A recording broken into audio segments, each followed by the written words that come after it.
आज हमें पढ़ना है द्विविमीय गति। इसके अंतर्गत प्रक्षेप गति। प्रक्षेप गति क्या होती है?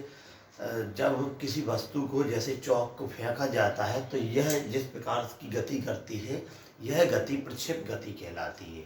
मतलब इसमें वस्तु कैसे वक्राकार चलती है, वक्र के रूप में, वक्राकार या परवलयाकार। तो इस गति के बारे में पढ़ना हमारे लिए।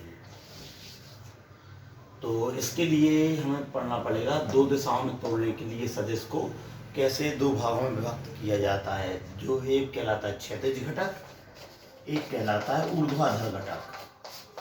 क्षैतिज घटक और ऊर्ध्वाधर घटक ये पढ़ना पड़ेगा पहले। दो घटकों में तोड़ना, हॉरिजॉन्टल और वर्टिकल। तो इसके लिए देखें कोई सदिश u है, सदिश वेग जो क्षैतिज के साथ थीटा कोण बना रहा हो, तो ये क्षैतिज घटक कितने के बराबर होता है इसका मान निकालें। किसी इस त्रिभुज में ABO में, त्रिभुज ABO में यदि cos थीटा निकाला जाए इसका, तो आधार बटे कर्ण होता है। आधार बटे कर्ण, आधार ही क्या है OB और कर्ण क्या है, कर्ण है OA जिसका मान है वेग। तो OB का मान कितना हो जाएगा u cos theta. u cos theta क्षैतिज घटक क्या आ गया u cos थीटा। इसी प्रकार त्रिभुज इसी में ABO में साइन थीटा घटक निकाला जाए तो ये होता है लंब बटे कर्ण। ठीक है, लंब क्या होगा इसके सामने का AB और कर्ण क्या है OA। AB तो OA क्या है OA, तो जैसे ये U था तो U है, OA मतलब ये इसके समानांतर ये मान सकते हैं। ऐसा यदि लंबवत मिला दिया है ये वाला, तो ये क्या है यहाँ नाम लिख सकते OC लिख दो, OC। तो OA AB बराबर हो जाएगा OC। ठीक है, OC साइन थीटा घटक। तो OC क्या है U साइन थीटा। ये मतलब ऊर्ध्वाधर घटक है तो ये भी ऊर्ध्वाधर घटक कितना आ गया OC U साइन थीटा। मतलब OB के लिए क्या लिखा जा सकता है U का cos घटक, cos में आधार आता है इसलिए ये आ गया, लंबवत काय में आता है साइन में, तो ये इसी U का ये साइन घटक हो जाएगा। मतलब किसी सदिश को दो भागों में विभक्त किया जा सकता है, U cos थीटा और U साइन थीटा, इस टाइप से। तो इसका उपयोग करके हम इसे प्रक्षेप गति का अध्ययन करेंगे। ये मतलब द्विविमीय गति का अध्ययन करेंगे। द्विविमीय क्यों है? इसमें वस्तु या ऐसी गति कर रही तो x दिशा में भी कुछ चल रही है और y दिशा में, दो दिशाओं में गति हो रही है, तो द्विविमीय गति है। तो इसमें वस्तु प्रक्षेप गति की डेफिनेशन इसलिए क्या हो जाएगी, जब किसी वस्तु को, ये कोई वस्तु है जिसे फेंका जा रहा है u वेग से, तो जैसे चौक का एग्जाम्पल बताया, तो ऐसे किसी वस्तु को फेंका जाएगा तो इसमें क्या होगा, वस्तु ऊपर ऊर्ध्वाधर फेंकेंगे तो एक दिशा में जाएगी y दिशा में और नीचे आ जाएगी। क्षैतिज में फेंकेंगे तो भी एक विमीय गति हो जाएगी। तो ना क्षैतिज में फेंकना है, थीटा का एंगल का मान 0 डिग्री भी नहीं होना चाहिए और 90 डिग्री भी नहीं होना चाहिए, ऊपर एक दिशा हो जाएगी, एक विमीय। ये दो कोण बस ना हो और बाकी कोई भी एंगल हो सकता है। ठीक है, तो इसके लिए क्या करना पड़ेगा, डेफिनेशन बन जाएगी, जब किसी वस्तु को ऊर्ध्वाधर तल से भिन्न, मतलब ऊपर नहीं फेंक रहा है 90 डिग्री से, जब किसी वस्तु को ऊर्ध्वाधर तल से भिन्न फेंका जाता है तो वस्तु क्या करती है, अभी हटा दें घटक वियोजन, तो वस्तु ऊपर की ओर गति करती हुई, मतलब ऊर्ध्वाधर तल में गति करती हुई वस्तु पृथ्वी तल पर पुनः वापस आ जाती है, ऐसे मुड़ती हुई। इस प्रकार की गति को प्रक्षेप गति कहते हैं। और जो वस्तु गति कर रही है वह कहलाएगी प्रक्षेप वस्तु। तो हमें अब इसमें ये सिद्ध करना है कि प्रक्षेप का पथ ये वक्राकार होता है या परवलयाकार होता है। साइंस में कहते हैं परवलयाकार, ये सिद्ध करना है पथ होता है वस्तु का, मतलब प्रक्षेप वस्तु का, प्रक्षेप का पथ परवलयाकार होता है। तो वस्तु दो दिशा में गति कर रही, x दिशा में और y दिशा में, तो हम मान लेंगे कि x दिशा में वस्तु x गति करती है, इसी प्रकार y दिशा में वस्तु y गति करती है। तो x दिशा में विस्थापन निकालेंगे तो विस्थापन का समीकरण गति के समीकरण से निकाल लेंगे।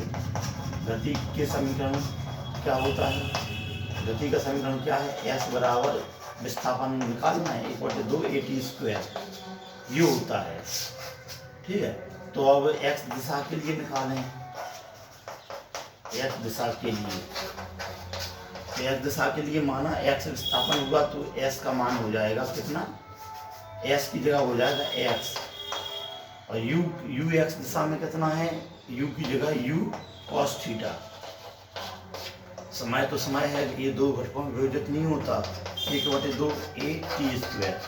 a कितना हो जाएगा, एक क्या होता है, एक्सीलरेशन, त्वरण होता है। तो एक दिशा में वस्तु एक सीधी सरल रेखा में गति करती है एक समान वेग से, तो परिवर्तन नहीं होता, त्वरण वेग में परिवर्तन होना त्वरण कहलाता है, एक दिशा में नहीं होता।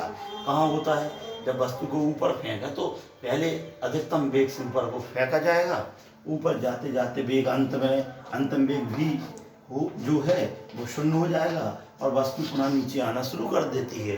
तो प्रारंभिक वेग और अंतिम वेग ऊर्ध्वाधर तल में बदलता है, क्षैतिज में नहीं। वेग नहीं बदलता, मतलब त्वरण 0 होता है, तो यहाँ त्वरण 0 होगा, इसलिए x की वैल्यू आ जाएगी u cos theta into T.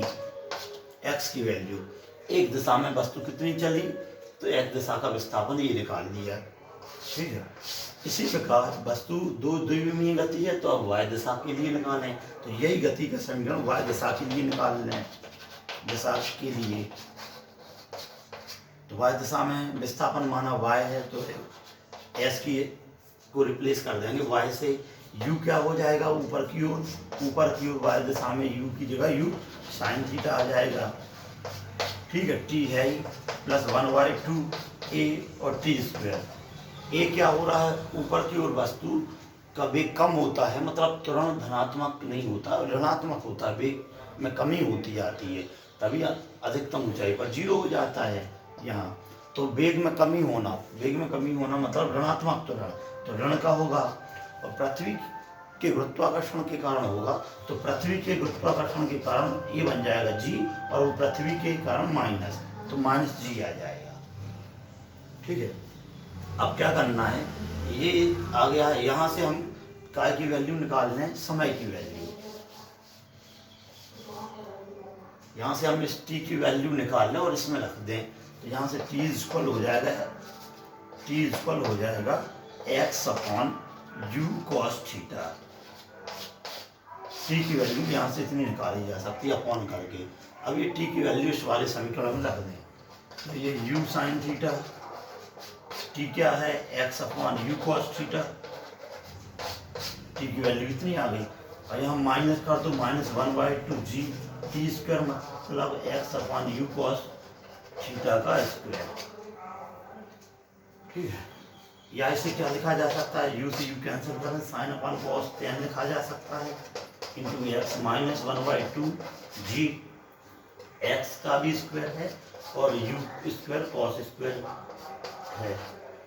ठीक है, अब y इक्वल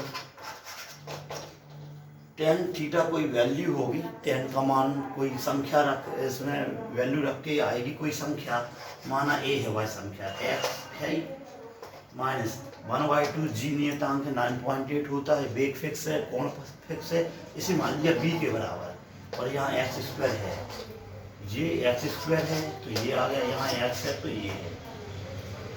यह होता है समीकरण काय का परवलय का, यह परवलय का समीकरण है। इससे यह सिद्ध हो गया कि गति हो रही है तो वह कैसी हो रही होगी, परवलयाकार। यह काय का समीकरण है, परवलय का समीकरण है, परवलय का समीकरण है। इससे यह सिद्ध हो गया कि प्रक्षेप का पथ कैसा होता है, परवलयाकार होता है।